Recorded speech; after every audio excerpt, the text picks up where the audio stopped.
দিৱসৰ উপলক্ষে আমাৰ সন্মুখত উপবিষ্ট সকলোলৈকে মই বিষ্ণু ৰাভাৰ সংগ্ৰামিক শুভেচ্ছা জনাই আমাৰ অনুষ্ঠানটি আৰম্ভ কৰিবলৈ লৈছোঁ। চিৰ কাম্য চিৰ আৰাধ্য জগতৰ চিৰ সুন্দৰ বিশ্বভৰা তোমাৰেই সৃষ্টি মনোহৰ। 1909 চনৰ 31 জানুৱাৰী বৃহস্পতিবাৰ ইষ্টাৰ্ণ ফ্ৰণ্টিয়াৰ ৰাইফলছৰ আৱাসী এলেকা ঢাকাৰ পিলখানাত আনন্দৰ দোল উঠিল। এক শুভ মুহূৰ্তৰ শুভ লগনত জন্ম হ'ল এক বিপ্লৱী সত্তাৰ। এই তেজপুৰ নগৰ অতীতৰ গীতে মাতে নাচে চিত্ৰে ভৰপূৰ শোণিতপুৰ। ইয়াতে বিষ্ণুপ্ৰসাদে আৰম্ভ কৰে শ্যাম একতালিৰে জীৱনৰ আদিছোৱা। প্ৰহাৰ সমানে সমানে খেলা ধূলাটো বিষ্ণুৰ আগ্ৰহ বাঢ়িল। বিষ্ণু ডাঙৰ হ'ল।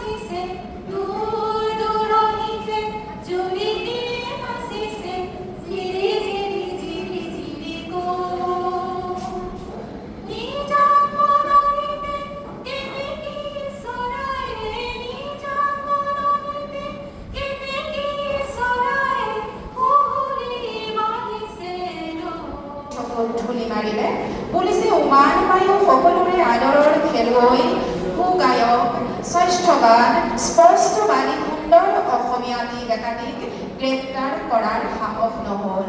বিষ্ণুপ্ৰসাদে ৰাইজক উৎসাহিত কৰিলে। আছে দুইটি কথা, একটি কালো একটি সাদা, ৰাজ্যেৰ যদি মঙ্গল চাও দুইটি কথাই বলি দাও। আনকি দেশপ্ৰেমিক বিষ্ণু ৰাভাই ৰচনা কৰি গায়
মহাজন জমিদাৰ হুঁশিয়াৰ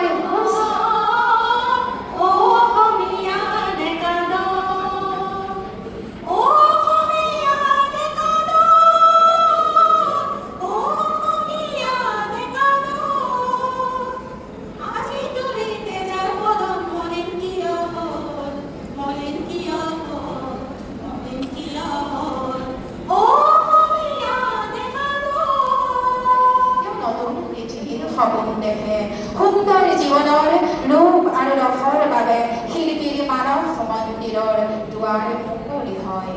তেওঁ মহামানৱৰ অখণ্ড পৰিচয় আৰু মিলন প্ৰবাহক বিকশিত কৰিবলৈ সুন্দৰৰ ৰাজআলিৰ যাত্ৰী হৈ পৰে।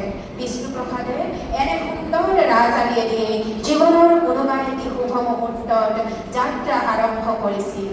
তেওঁ হ'ল আপোন পাহৰা সুৰৰ সন্ধানত, ৰূপৰ সন্ধানত, ৰসৰ সন্ধানত।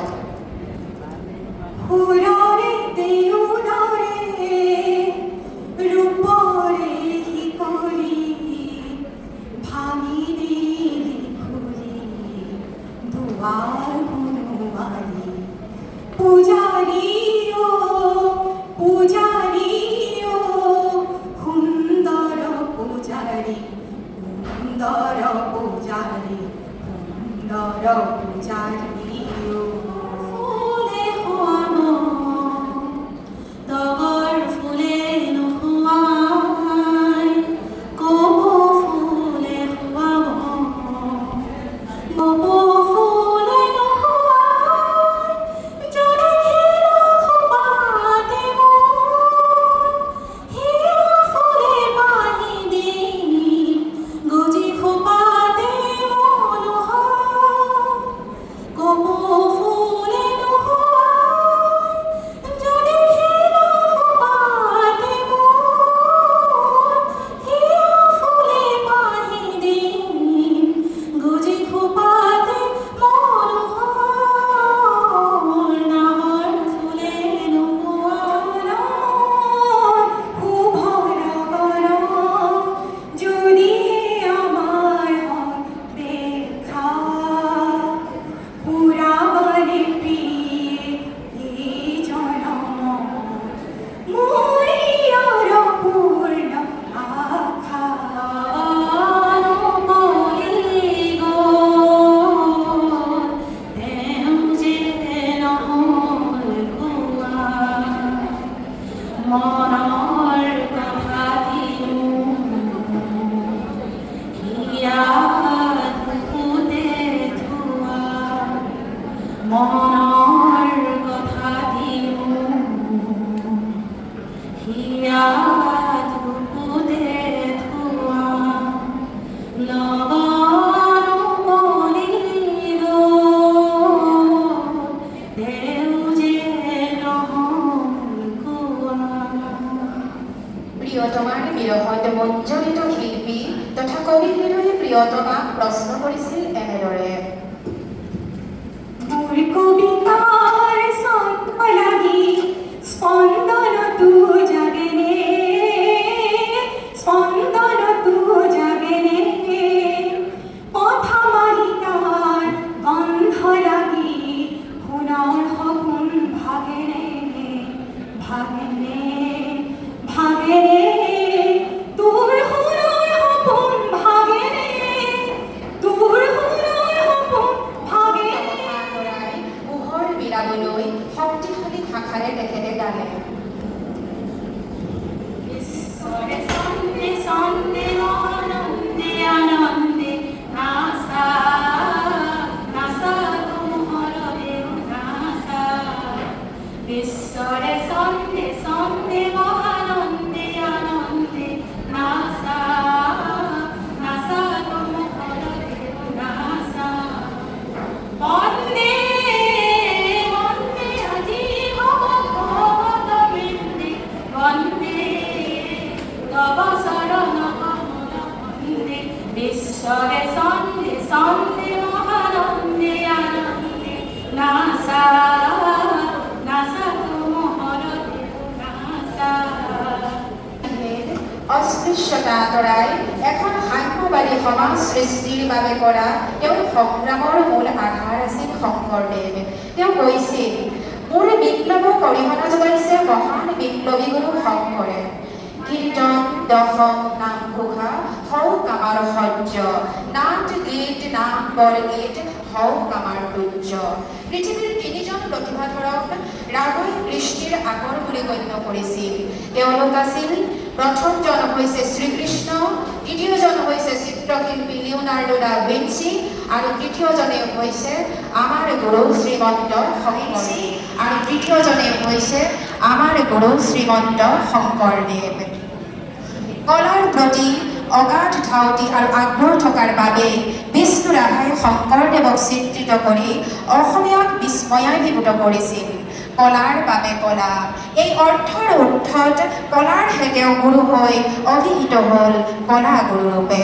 কেৱল এয়াই তেওঁৰ পৰিচয় নহয়, তেখেতৰ ভাষা সাহিত্যৰ সুষমাই স্পৰ্শ কৰি গৈছিল মিচিং কলেঙেৰে লখিমপুৰৰ পৰা ফুংখাৰে কোকৰাঝাৰলৈকে। অসমীয়া সংস্কৃতিৰ বৰনামঘৰৰ তেওঁ আছিল বৰবায়ন, চেণ্টাৰ ফৰৱাৰ্ডৰ মহাৰথী ফুটবলাৰ, আলোড়ন সৃষ্টিকাৰী নৃত্যশিল্পী। এইজনেই সেই স্থিতপ্ৰজ্ঞ গণশিল্পী বিষ্ণুপ্ৰসাদ ৰাভা, যিয়ে মৃত্যু শয্যাত পৰিও তেওঁৰ জীৱনৰ অন্তিমটো গীত ৰচনা কৰি গ'ল শংকৰদেৱৰ ধৰ্মীয় আদৰ্শৰ পূৰ্ণ জ্ঞান প্ৰাপ্তিৰে।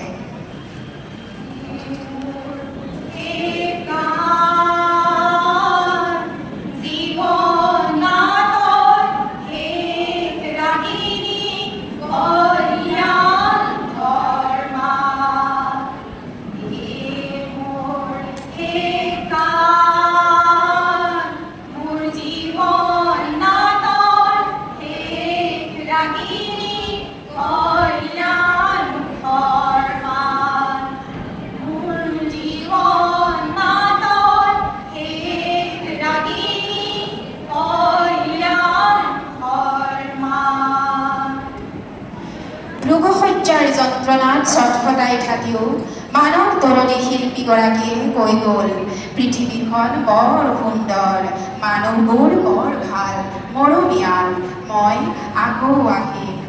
দৰিদ্ৰতাৰ চেপাখোলাত কেতিয়াও ভাগৰি নপৰা বিষ্ণুপ্ৰসাদ কিন্তু ভাগৰি পৰিল অসুৰৰূপী ব্যাধিৰ ওচৰত। বহু আশা প্ৰত্যাশা দুখ যন্ত্ৰণা বুকুত বান্ধি বিষ্ণু ৰাভাই মেৰাণী মাগিলে। আমাক দি গ'ল চিৰযুগমীয়া গীতমাত, কবিতা, বৈপ্লৱিক আদৰ্শ। অসমীয়া জাতিৰ চিৰস্মৰণীয় এই ব্যক্তিত্বক আজি আমি জনাইছোঁ সশ্ৰদ্ধ প্ৰণিপাত আৰু কৃতজ্ঞতা। শেষত সম্প্ৰতি অসমৰ ৰাইজৰ প্ৰেৰণা উৎসাহৰ হেতু বিষ্ণু ৰাভাৰ শকতিক হৃদয়ঙ্গম কৰিবৰ বাবে দোহাৰিব খুজিছোঁ, বিষ্ণু ৰাভা আকৌ তুলিকা লোৱা। ইটাৰ দেৱালত আঁকি যোৱা সেই ছবি, যি ছবিত ফুটে হেজাৰ শিল্পীৰ উত্থান, অখ্যাতজনৰ আশা আবেগৰ বোল। তোমাৰে আমাৰে বিহু সন্মিলন হ'বলৈ বেলি নাই, হিয়া হালধিৰে দেহ মন ধুই আমি গোট খাম নৱ জীৱনৰ পুৱা। ধন্যবাদ।